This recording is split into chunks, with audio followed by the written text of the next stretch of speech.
Planning commission کے گزشتہ ہفتے ہونے والے اجلاس کے دوران بحث کا موضوع موٹر سائیکلوں کے لیے ایک خصوصی ایندھن کا تعارف تھا جو کم آمدنی والے اور نچلے متوسط طبقے کے صارفین کے لیے سستی ہوگا۔ موٹر سائیکلوں کے لیے خصوصی ایندھن متعارف کرانے کا معاملہ کئی سالوں سے پالیسی سازوں کے زیر غور ہے، تاہم روپے کی قدر میں کمی کی وجہ سے پیٹرول کی قیمتوں میں حالیہ اضافے سے یہ معاملہ اور بھی فوری اور اہم ہو گیا ہے۔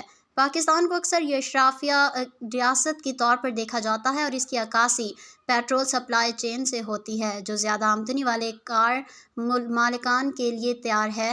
حالانکہ موٹر سائیکلیں پیٹرول کے مجموعی کھپت میں 40-50% حصہ ڈالتی ہیں۔ اگرچہ یہ سچ ہے کہ دنیا بھر میں پیٹرول کی منڈیوں میں کاروں کو ترجیح دی جاتی ہے کیونکہ وہ زیادہ تر ترقی یافتہ ممالک میں صارفین کی بڑی کیٹیگری ہیں، اس لیے پاکستان میں بھی موٹر سائیکل استعمال کرنے والوں کی ضروریات پر غور کرنا ضروری ہے۔